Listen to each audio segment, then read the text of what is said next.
And I've had guys contact me, believe it or not, and tell me, I can't, every time I'm with my girl, she's super hot, and she's younger than me, and I can't get it up. And then I'm like, what about like when you're by yourself and you're masturbating? I said, can you do that? Oh, yeah, it's no problem.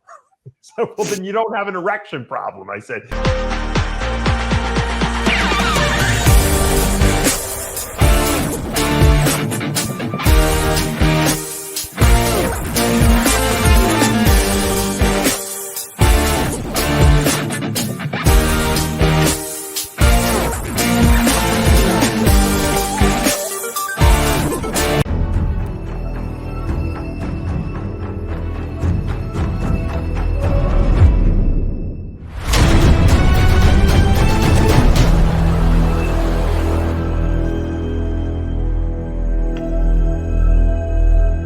I created Species Nutrition with one mission in mind: to provide bodybuilders and serious athletes with no-nonsense supplements that work. I put my name and reputation on every bottle of Species Nutrition products. If you want to be your absolute best, join the evolution.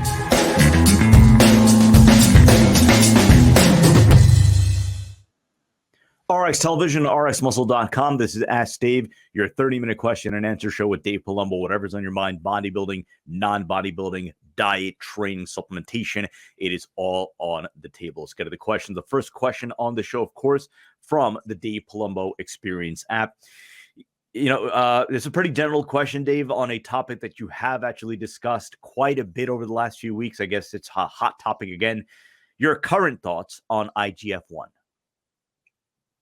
Well, you know, it could be a long answer. I'm going to try to make it a short answer. I really like IGF-1. Now, remember, when you take growth hormone, okay, growth hormone has a direct fat mobilizing effect, but indirectly it goes to the liver and it stimulates the liver to produce a hormone. It used to be called somatomedin C, believe it or not, back in the 80s. And I was doing research with a professor of mine at Franklin and Marshall College, who was doing studies on thyroid hormone and the development of muscle cells in chickens.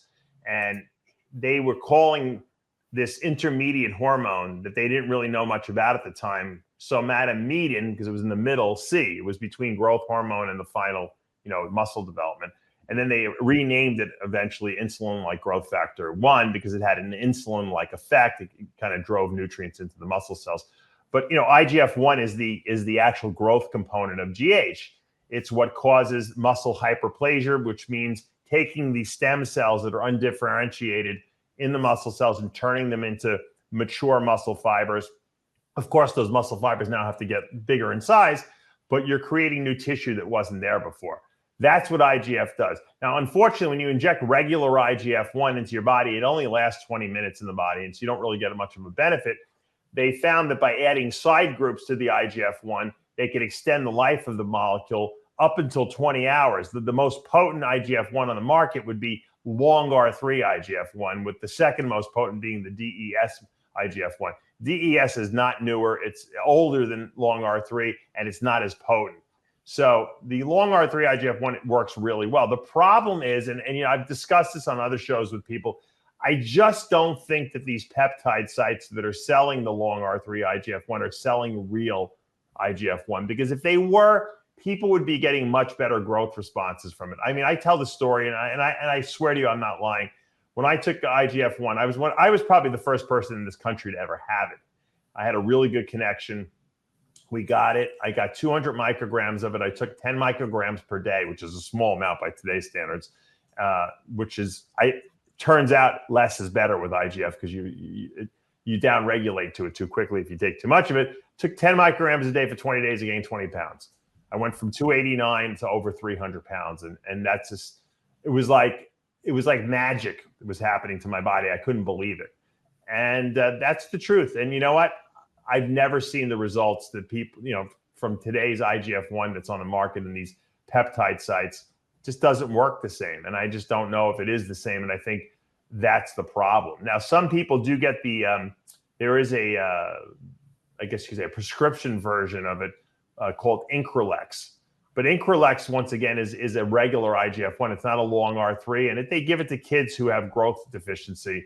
and who are not responding to growth hormone properly. So that stuff is probably the only real stuff that's on the market right now, and that I would trust. Now, this question actually comes from the Dave Palumbo Experience app, and I wanted to just really briefly just tell you about that. It's $29 a month. You get all my writings, all my videos in one place. We put up a workout every week. I answer everyone's questions in an open forum, so you see everyone's questions, everyone's answers, and I do a Q&A video exclusively for the app members every single week. So it's a good reference. It's like having me as a coach in your back pocket. I know a lot of people can't afford coaching. A lot of people feel guilty sending me emails and asking questions. It's $29 a month. You can ask me as many questions as you want. No guilt right there. It's a great value. It's a great gift to buy someone as well. If you're trying to think of some like a birthday present or something like that to buy someone, it's rather inexpensive, and a lot of people really appreciate it, especially bodybuilding. I wish someone would have bought that for me when I was bodybuilding. Instead, I was getting silly gifts that I didn't really need. But yeah, it's a great, like I said, check it out at the Android store or the iTunes store, depending on what phone you have. Let's go to our Instagram questions. Again, if you're not already following us there, official_RxMuscle. If you haven't already done so, we ask that you subscribe below, hit the notification bell. If you like what you're watching, hit the like button, comment below, and as always, we appreciate all of your support.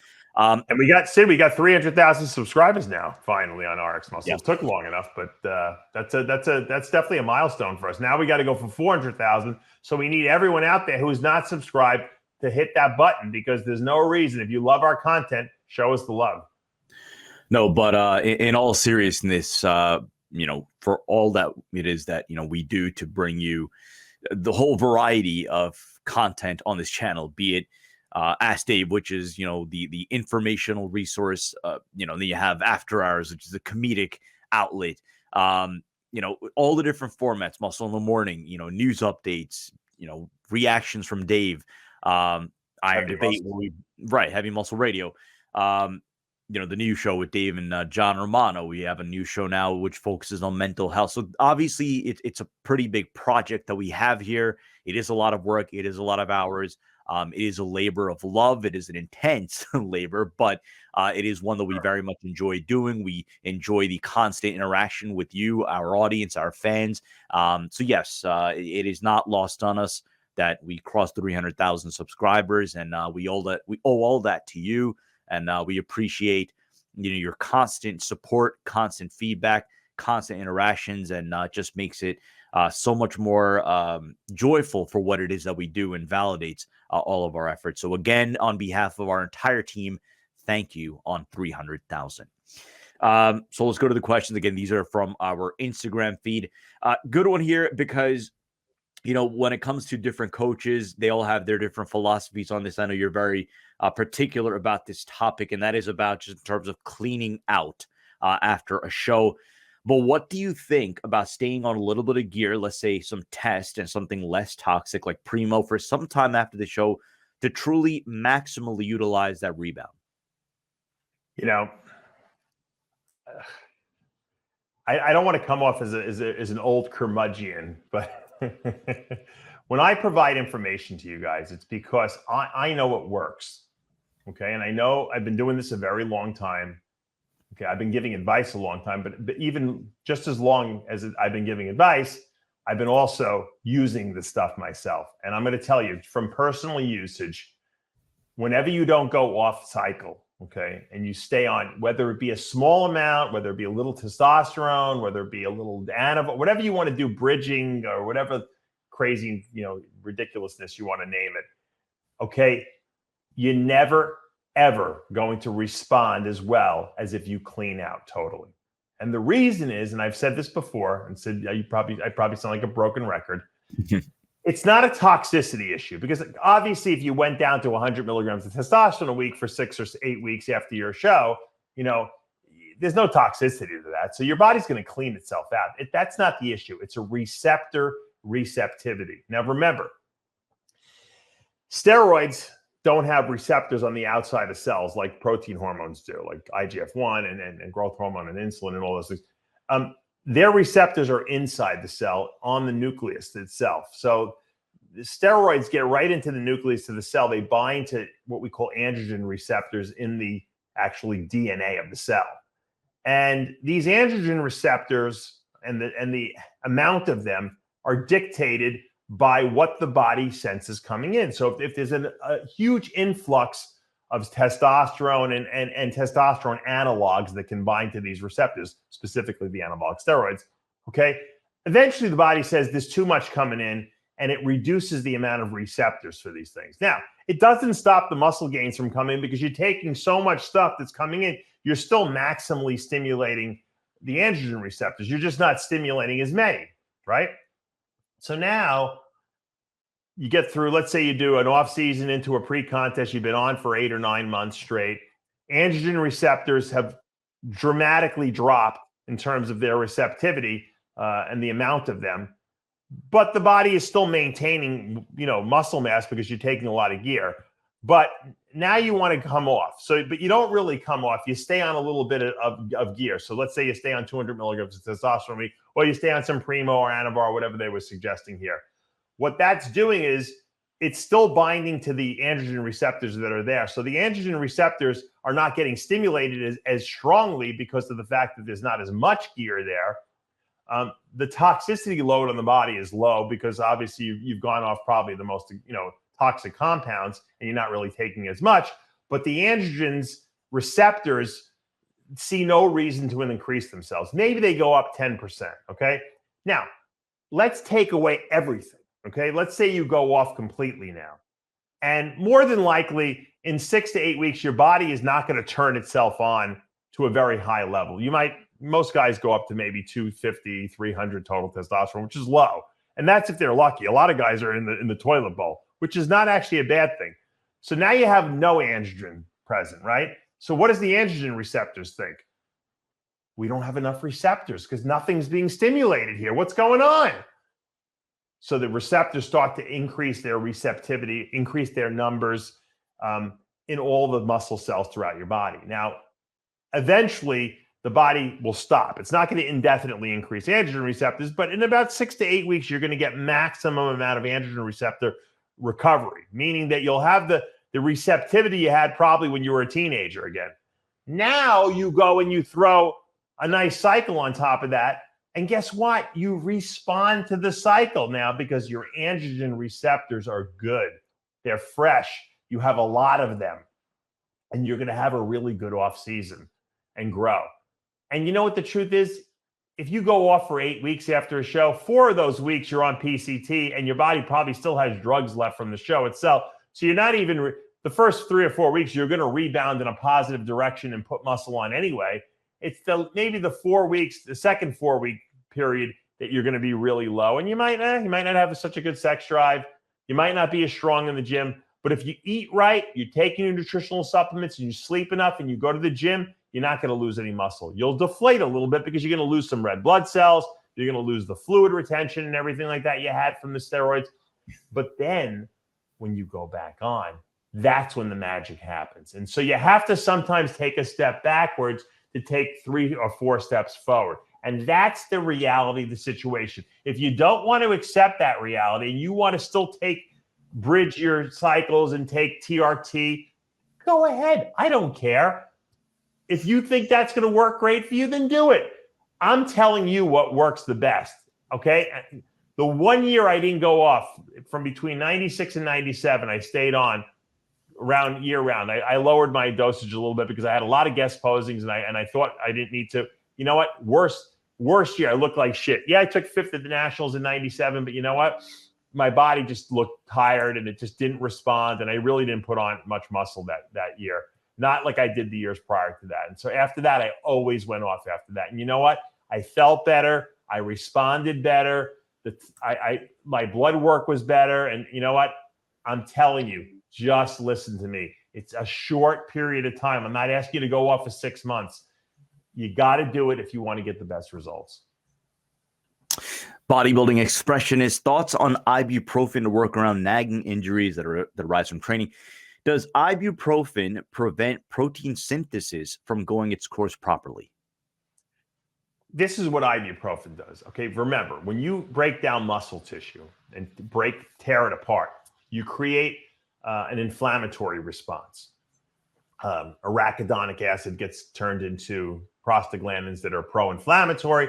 It creates an inflammatory response at the instance of injury. In other words, if you're doing chest, you're breaking down pec muscle, you're going to have inflammation in the pec. That's a signal to your body. Come, repair. Bring all the hormones. Bring all the immune system cells. We got to fix this stuff up, and we got to repair this muscle, and we got to make it stronger. If you go and take ibuprofen after you leave the gym because you don't want to be as sore, what you're doing is you're reducing total systemic inflammation in the body. Now, that's not good because now you've removed the stimulus for your body to actually repair itself. So you can actually inhibit muscle growth by not allowing that inflammatory response to be there. Now, if you have systemic inflammation because you have maybe like a colitis in your gut, or maybe you have some kind of like massive like inflammatory issue going on because you have a rash or let's say you have an allergic reaction to something, that's a different story. Then you could take some ibuprofen. It's not like you should never take ibuprofen, but I know people that take it on a regular basis. They come home from the gym, they're sore, they pop a couple, Advils. You can't do that. If you have pain or you have fever or you don't feel good, use Tylenol. Acetaminophen does not reduce the inflammatory markers in your body. It's just a pain relief medication. So I never take ibuprofen, ever, ever, ever. Even to this day, and I don't even compete. I only take Tylenol. Plus, ibuprofen is toxic to your kidneys. Now, if you take it once or twice, it's not a big deal. But if you're taking it on a regular basis, Tom Prince is convinced that ibuprofen destroyed his kidneys. Whether that's true or not, I don't know. But Tylenol is not metabolized by the kidneys. It's metabolized by the liver. So probably a safer bet. Let's go to Nico Cantemir. 120 carb diet to compete in 9 weeks. Losing weight too fast. Do you think it's a good idea to take more carbs doing 20-minute cardio daily? There's really no rules. A lot of times if guys start losing weight too fast, a lot of times I'll give them cheat meals. So I won't really cut back their cardio or give them more food on a daily basis, but I might give them just one, have a burger and fries today. Let's see what you look like tomorrow. And sometimes that's enough to just quell the metabolism a little bit and keep the fat loss going, but prevent them from getting over depleted. If the body is just running away with itself because it's just too fast and the cardio is too much, then you might have to cut back cardio and you might have to add a little bit more food to all your meals. But it's kind of like on a person by person basis. It's, he didn't really give me too much information to go on. So right off the bat, I would probably give him a couple cheat meals and see how his body responds to those. I mean, nothing better than following a strict diet and then every other day getting a burger and fries. And I've done that with men and women, and they've looked great and it worked well. And I didn't cut back anything, and they appreciated it more because they didn't really mind the diet. They loved the fact that they were able to eat a cheat meal every other day. And so you kind of got to have to go by how the person's body's responding. All right. So you have your very famous, very used, and with highly successful results pregnancy protocol, which you put out there. You have your detox protocol that you put out there. So now I'm going to ask for a third protocol, which I never even thought you would get asked on the show, but I'm glad because I think this could be very useful information for our audience. So it's from Christophe. Best pre-cocktail, cocktail in quotes, to get ready for a quote session with the lady. Yeah, I don't know if I have a formula for that, but a lot of guys have problems, especially when they first meet women or they start dating them. They're very nervous, and no one wants to admit it. And you know what? Especially if you like a person. If you don't really care about the person, you probably don't have any issues with performance. But a lot of guys overthink things. And as bodybuilders, we're very neurotic about wanting to look perfect and everything to go perfect. And I think we get in our heads so much so that we prevent ourselves from being able to perform down below, if you know what I mean. In those instances, usually a Cialis, a couple, like an hour or two before you're going to be with a girl, usually works fine, or a Viagra. I don't really like Viagra because whenever I've used them in the past, I kind of got like runny nose. I sounded like that sniffly kid from nursery school, like always like sniffling, and I don't like that. But the Cialis didn't do that to me, so I mean, I would just use that. I mean, if that's really an issue, usually it's usually the first like date or two, or the first time, a couple times you hang out with a girl, that might happen, and then once you kind of get used to the person, it doesn't seem to be an issue anymore. But I know people that are so neurotic, they have like they take 400 different things before they hang out with this girl, and then nothing, and then of course all those things they're taking are interacting with each other, and then they have a terrible night.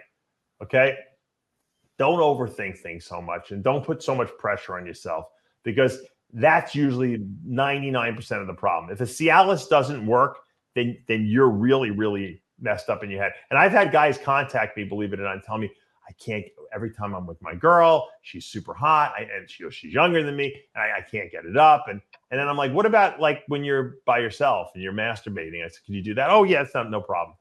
So, well, then you don't have an erection problem. I said, you have a head problem is what you have. So once again, don't rush the process. Take your time. You don't have to sleep with the girl the first date, you have with them. Maybe get to know them a little bit. Once you're more comfortable with them, you're not going to have that issue. So in other words, trust the process. Yeah. I'm like, I've become a psychologist in my old age, Sid, if you've noticed. Yeah. I think that's going to be the next RxMuscle show. Love Doctor. Maybe we'll ask. I'm going to ask you. That's my next topic for iron therapy. I was trying to think of a topic with Leslie this week. I'm going to talk about performance anxiety with her. Let's see what she says about it. She's a woman too, so something for everyone. Yep. Question is from Malachi. We always get questions about, when you should start gear, right? Like when you've realized that you've hit your genetic potential, and what are the signs of hitting your genetic potential? Well, this question is specific to age. The very basic question is, what age is best for starting gear? I'm not sure there is a, one size fits all for that, but I guess I would ask you, what's too young?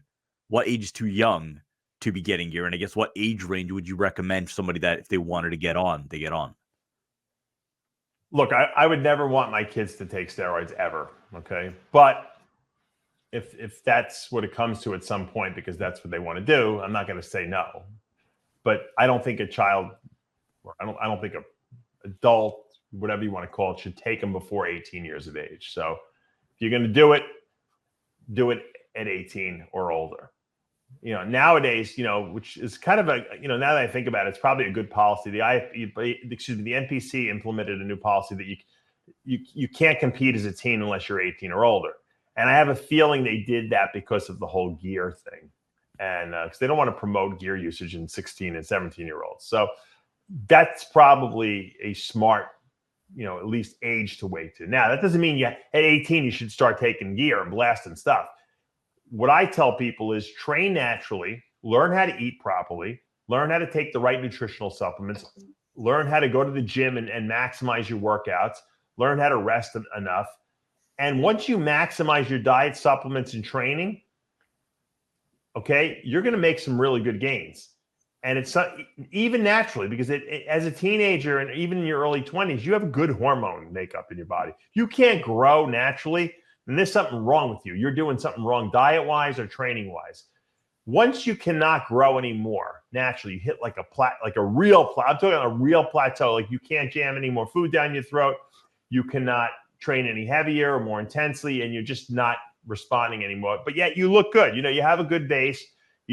That's the best time to take gear, because gear responds well to well-trained muscle. So that's why guys that waited, like guys like Sean Roden, who were natural for many years, Kai Green, Ronnie Coleman, these guys were natural for a long period of time. When they took gear, their bodies just exploded with growth because they already had a lot of muscle in their body.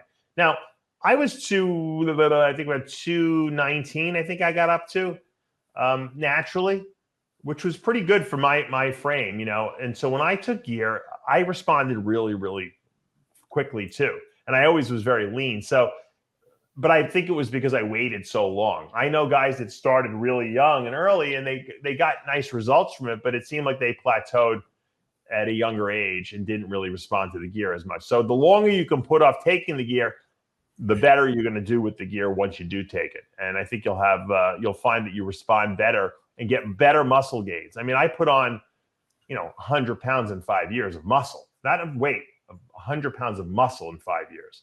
And I really believe that had a lot to do with not just the fact that I was willing to eat, take the drugs, and train heavy, which was all true. It was that when I started, I had really well-trained muscle and I knew what I was doing. So that's super important. And I think you should take that to heart. It's like almost like you have to educate yourself first, know what you're doing, get your body ready for the stuff, maximize everything you can naturally, and then do it. And I think you'll see a lot better results. Look at Jose Raymond too. He was natural for many, many years. When he took stuff, he gained a ridiculous amount of muscle. That's going to do for this episode of Ask Dave. Again, right now on the channel, all new episodes of After Hour of Heavy Muscle Radio. And then, of course, tomorrow, all new episode of Iron Rage. Dave, before we go, last week we, tried a new format for Iron Rage. It was you, Lee, John Romano, and Jimmy the Bull. Very, very, well received. Just in terms of the feedback. Is that a format you may roll with going forward? I kind of roll with who's available. For some reason, I hadn't talked to those guys, and it's funny because I had surgery, so I kind of was out of action for a few weeks, and I really wasn't talking to too many people. I was kind of just worried about my recovery, and then I wanted to talk to all these guys. I'm like, you know what? Let's try to get them on a TV show together, and I think that worked well. If I can do it, we can do it. Not everyone's schedule always meshes. Jimmy has been working in the morning, so sometimes I can get him in the afternoon. And it depends what time John is done with his work. So if I always try to make different combinations of people work together, and this way you never know quite what you're going to get. I find when you do the same thing every week, sometimes it gets boring. Yeah. So I like to mix it up and throw random people in there here and there. So we'll see. Again, if you haven't already done so, subscribe below, hit the notification bell. If you like what you're watching, hit the like button, comment below. As always, we appreciate your support. For Dave Palumbo, I'm Sadiq Faruqi. We'll see you next week.